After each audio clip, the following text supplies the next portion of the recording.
All right. Good morning, everybody. Welcome to another edition of our Summer Kids Club here at the Aquarium of the Pacific. My name is Talia. I'm from our education department. And today we're going to be talking about a really interesting habitat. Today we're going to be talking about all about the deep sea. So I hope you guys have some questions ready or are ready to explore some questions with me today. And if you do have any observations, I just noticed, I'm going to observe that our turtle is taking a big breath of water, or assuming not a breath of water, taking out of the water, taking a breath of air right behind me. That was super cool. So this is one of our olive Ridley sea turtles hanging out there getting some air. So they do have to breathe air like you and me. And then he's probably going to go down and take a big nap for a couple hours. That was cool. Hi, turtle. Anyways, you can text us observations at the number down below on your screen there, 562-286-1838. Or if you're not watching this live, you can still interact with us by emailing us. So we have an email you can use, which is live@lbaop.org. So that is two ways to interact with us depending on when you're watching this video. So Miss Allie, who's controlling all the images behind me, hi turtle, we started off here in our shark exhibit. And this is a nice exhibit that's supposed to be a little bit tropical, a little bit warm. So one of the ways that we kind of explore our world is by making observations, right? So we can go down to a certain amount in just by swimming, or maybe we're using some scuba gear to get a little bit deeper, or maybe we're using a submarine if we want to get even deeper than that.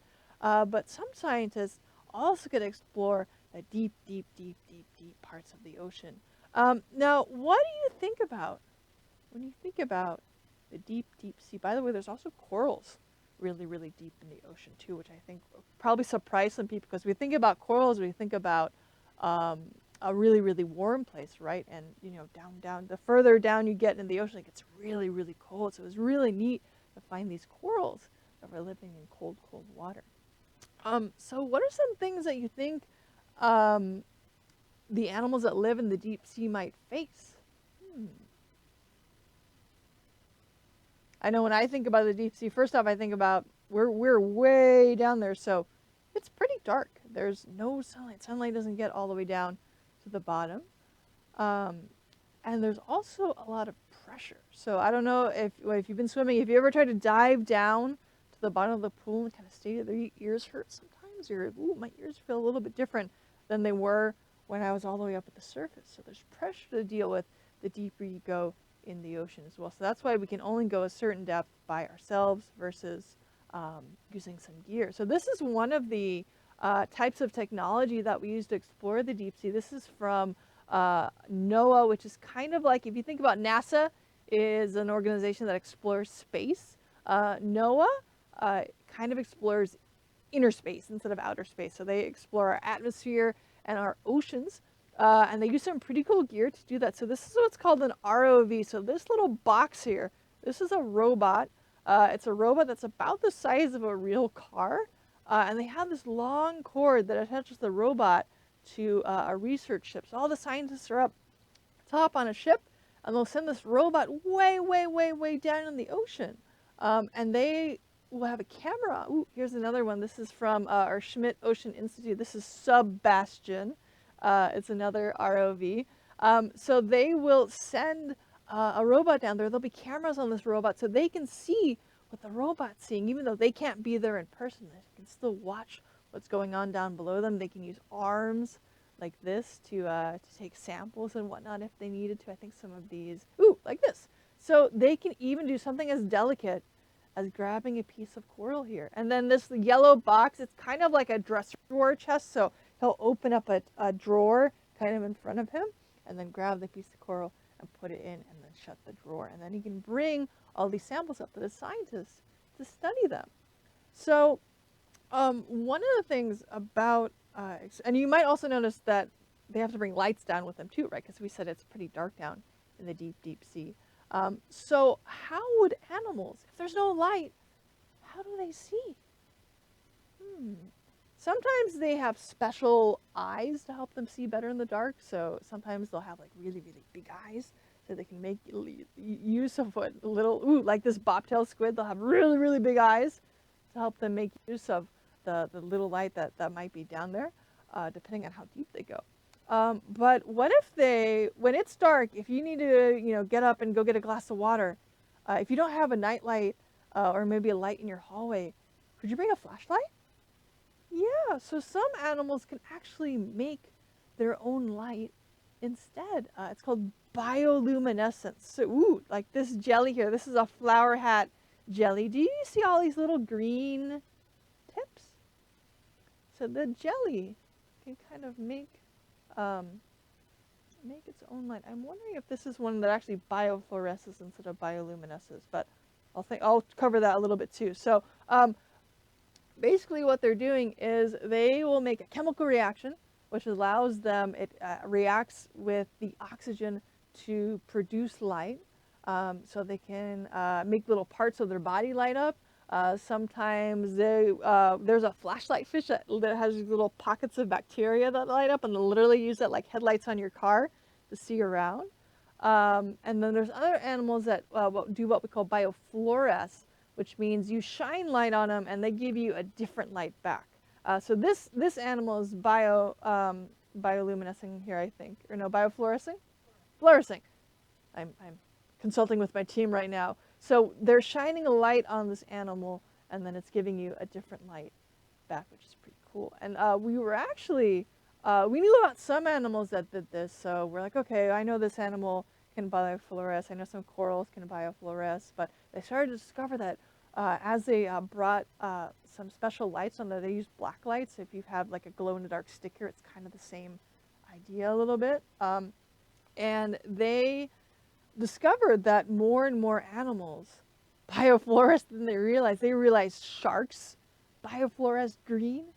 They found a turtle that was like red and green, and they had never discovered a turtle that had biofluoresced before. So it's really fun to make these discoveries just by exploring just a little bit more into kind of what's going on in the ocean there. So they can bioluminesce. They can make their own light. Now, what can they use this light for? We kind of talked a little bit about using this light to see, like a flashlight. We can also use this light to kind of scare away predators as well, kind of like a big cloud. So there's a special shrimp called a Panda Lid Shrimp, and it actually kind of produces, this is this guy right here, and you're like, okay, it's a little shrimp. But it can actually produce this big cloud of bioluminescent light, whoa, like this. And that can sometimes help scare away predators. It's kind of like making a big, like turning on a light all of a sudden in a dark room. You're just like, whoa, it kind of startles them. And you wouldn't expect something like that to come out of a little tiny shrimp, right? So it actually helps them scare away predators sometimes. They're like, hey, stay away from me, please. And hopefully the shrimp can get away from whatever's trying to eat them. Ooh, Bree's asking a great question. Bree asked, are there predators in the deep sea? There sure are. So there's definitely prey and predator, just like many other habitats in the deep sea as well. So this shrimp would probably be prey for some animals. Hopefully can scare most of them away with that big cloud of shrimp. But the shrimp has to eat too, right? So the shrimp can actually be a predator to another animal as well, just maybe something a little bit smaller. I'm assuming this one might eat, I don't know if he eats plankton or little leftovers or something like that. So they can use the bioluminescence to scare away a predator, but some predators can use bioluminescence to attract prey. So you might be familiar with this. Miss Allie, I don't know if we have a good picture of one. Do we have an anglerfish somewhere?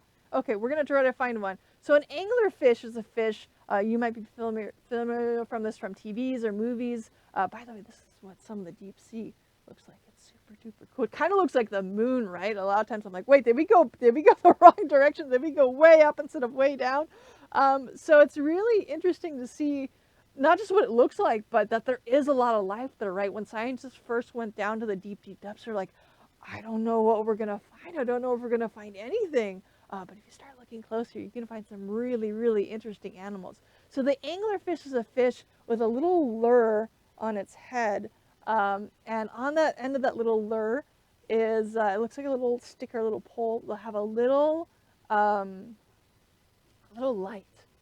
And they'll shine that light, and sometimes little animals will be like, ooh, what's that? And they'll get curious, and they'll come close, and then the anglerfish will chomp it up and eat it. So they're a really interesting predator that lives in the deep sea that you might be a little bit more familiar with. Any luck, Miss Ellie? Coming? Okay, it's coming. Let's go see.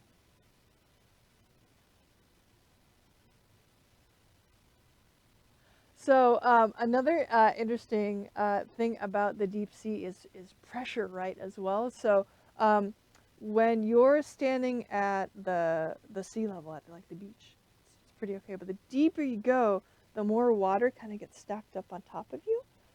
So I saw a really cool analogy. If you were in the Marianas Trench, which is the deepest part of the ocean, it's 7 miles down in the ocean, it would feel like there's 100 elephants on top of your head. So when you're really, really deep down, you have to deal with a lot of pressure as well, not just that it's really, really dark.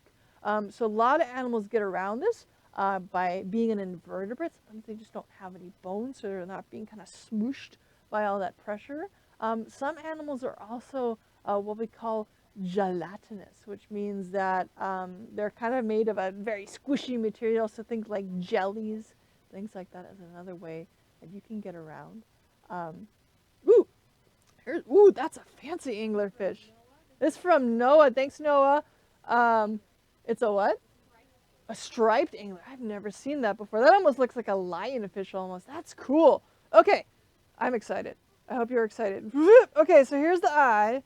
And then this is I wonder if, like, that's a lure too. I don't know. Anyways, so it has this little stick on the top of its head. It has this little dangly bit that might look like food. Sometimes they light up, and then the animals will get a little bit closer, and then they'll go chomp with their really big mouth. Another interesting, kind of weird but interesting thing about anglerfish as well is that when they started finding these fish, they were just finding girls, and they're like, okay, we're just finding the girls. Are there only girls? Are there guys? I don't know. And they started to look a little bit closer, and they started to discover there would be this little thing kind of glued in to the girl's body. And so there is a guy anglerfish. It's really small.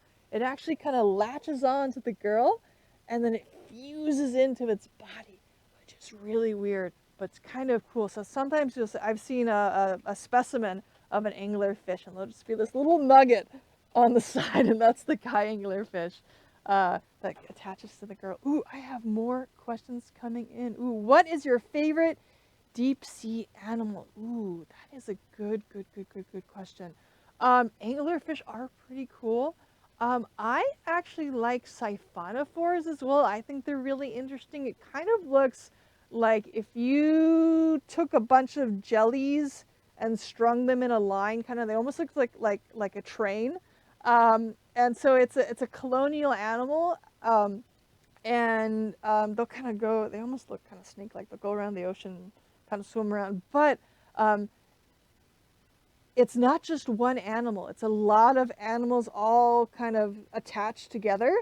And then I think this is similar to some other animals. I think, if I remember correctly, different parts of the siphonophore kind of have different jobs to do. So they all kind of work together to hang out in the ocean. That's one of my favorite animals. So I don't know if we have any good images of it. I'm sending Ellie on a hunt right now. But it's called Siphon. I think there's another Phore if you want to look it up. If your parents can help you out. So that's probably one of my favorite deep sea animals. I have another question coming in. Why do animals have eyes if it's so dark in the deep sea, right?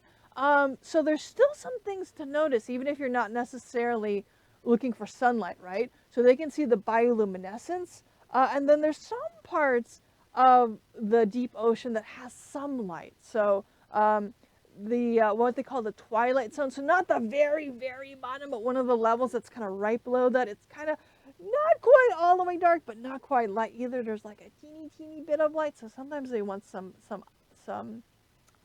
eyes there to help them see in that area as well. That's a great, great question. Ooh, and what do deep sea animals eat? Ooh, it probably depends on the animal, but they're probably not going to be too picky, right? Because meals might be few and far between. So sometimes I think they're scavengers. Ooh, some is this marine snow, Miss Allie? Maybe, maybe. Ooh, okay. So some animals they eat what's called marine snow, which is basically like a bunch of leftovers and dead stuff that kind of rains down to the bottom there. That's your fun just before lunch mental image of the day. So it'll kind of rain down, and then all these animals, a lot of them look like sea anemones. They'll use these little mouths to help catch all of that marine snow, and that's what they eat. So a lot of times they'll eat leftovers.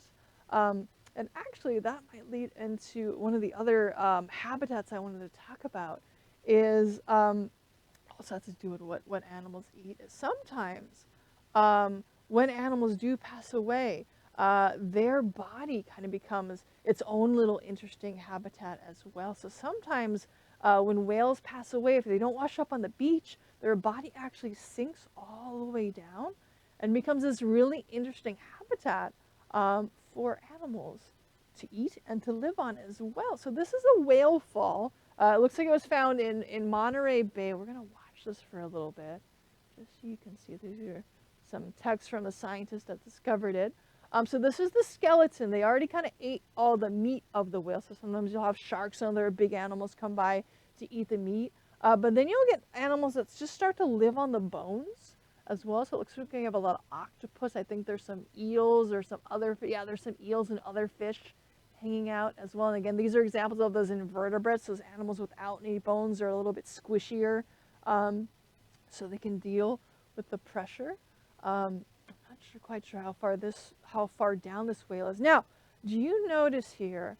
So this is the baleen here. This is like the whale's teeth, but there's also this weird. Actually, no, this is the baleen here. There's this weird other squiggly stuff up here. That is something super cool. This is not spaghetti. These are worms. There are worms. They're called zombie worms. And they will actually eat the bones of the whale. And scientists had never seen this before. It was I know that now they know that there's like a couple of different species of this worm, but they were just like, wait, what? There's worms that are eating the bones of the whale. So have you ever been to a fancy restaurant and you've had like bone marrow before, you're getting all that kind of like fatty goodness that's inside the bone? That's essentially what these worms are doing to the whale. So eventually all these animals combined, we can watch it a little bit more. All these animals combined are going to eat the entire whale all the way down to the bones, all the way through the bones. So it's a really interesting habitat that kind of will pop up from time to time in the deep ocean. And these can last for a long, long time as well. Thank you, text box. So this one, it looks like it was there for about 4 months or so. And I think there can be some whale falls that can last even longer sometimes.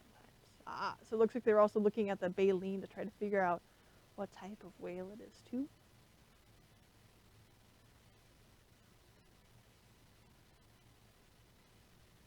Kind of spooky, but really interesting to see just what sorts of animals come. Ooh, and that's the ROV. So this is how we got the image. Remember we were talking about tech to help us explore. So that's the little robot that was helping take all those images. And again, this is from NOAA. So thank you, NOAA, for letting us borrow some of the footage here. It's really fun to see what you guys are up to. So deep sea, pretty interesting looking. Another really interesting deep sea habitat as well, that you might be familiar with, is something called a hydrothermal vent. Ooh, So this is kind of what that looks like. Maybe you've seen this before in your science class. So deep down in the sea, you'll have kind of the floor of the ocean kind of opens up a little bit, and then all the kind of magma and stuff and the hot that's underneath it will kind of come up into the ocean floor here. So this is kind of what all this stuff is going on over here. Now remember we said there isn't really sunlight when you get really, really deep in the ocean, right? So animals down here, they're not photosynthesizing. They're actually using chemicals instead. So they actually do something called chemosynthesis instead of photosynthesis. They're taking the chemicals, the minerals from the water, and that's how they're getting energy instead, which is pretty neat. Now, there's also some, ooh, thank you. This is one of those, what they call a black smoker. So all this kind of really, really hot water that's coming up. I forget how hot it gets, but it's like hundreds of degrees, right, Miss? Oh, thank you. Thanks, text box. So yeah, look at that, 300. I was close. 350 degrees Celsius there. That's really, really, really hot water that's coming up. So the cold water from the ocean is going through these cracks. It's going all the way toward to where the magma is of the Earth's crust. It's getting super, super hot, and then it's coming up through another crack, and that's what's creating these big kind of smoking. They almost look like underwater volcanoes down in the deep sea, and that's kind of how all the chemicals work up there. Ooh, for chemosynthesis. So they're taking the carbon dioxide, so that's kind of the stuff you breathe out. It's interacting with the water, it's interacting with the sulfide that's coming up from that smoker, and then the animal is turning that, or whatnot, is turning that into sugar and some other compounds there. So that sugar is kind of how they're getting the energy in the deep, deep, deep, deep sea. So a hydrothermal vent is a really, really cool habitat that's down below as well. Now there's some interesting animals that live in the hydrothermal vent. I think that other image we had, Miss Allie, had some worms on it. I think these ones. These are some of the worms, but they have some. Ooh, I think they always look like they have like lipstick tubes here, but they're called a tube worm. So they build this kind of little tube to live in. A little worm kind of wiggles inside. Here's some other ones over here. So here's the tube, and then the worm lives inside the tube. I'll stick his little mouth out and help get those chemicals as well. Here's a little crab that lives down below too. Ooh, we have some great questions coming in from Lillian. So how many types of deep sea octopuses and squid are there? Oh my goodness, that is a great question. I'm not sure about the deep sea. This is a bobtail squid. It's super cute.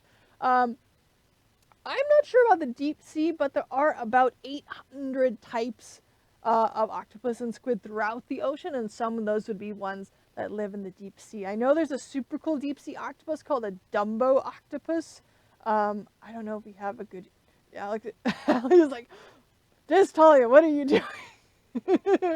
I'm just going off the rails right now. So they have little flaps on their head, and they go like this, and they're super adorable. So I definitely know there's a deep sea octopus called a Dumbo octopus. There's vampire squid as well. So there's a couple of different types of octopus and squid that live in the deep sea. So they're pretty interesting as well. That's going to be my homework, is to learn a little bit more about those friends as well. So yep, there's definitely some animals that live in the deep sea that are really, really, really, really, really interesting, really weird adaptations as well. Because again, they have to deal with a very unique habitat, right? So they're dealing with all that pressure, not a lot of light, not a lot of food as well. So it's really interesting to see what adaptations they have to help them out in that environment as well. And again, if you have any more questions to share, you are welcome to text them in. You can text that number 562-286-1838. I'm really happy you guys are pondering about the deep sea and learning a little bit more with me about them.